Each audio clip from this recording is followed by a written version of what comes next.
Here we have a Hardinge DSM 59 precision lathe.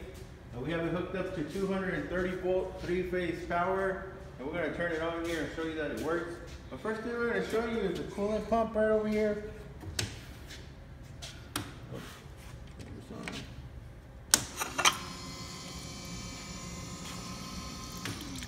Okay, that's your coolant pump. Another thing I want to show you here is the turret.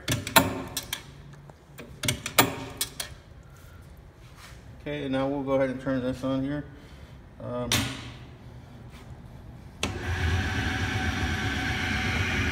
So right now we're going in that direction, that's reverse.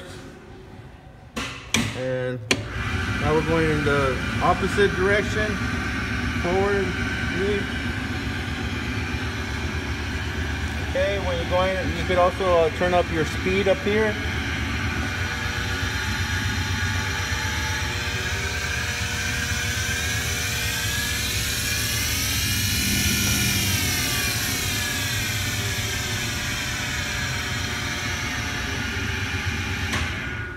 And then you also have a low speed if you want to run in your low speed versus your high speed.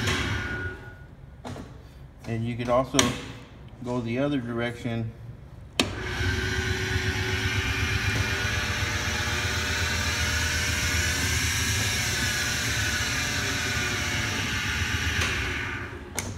Okay, that is a Hardinge DSM 59 precision lathe.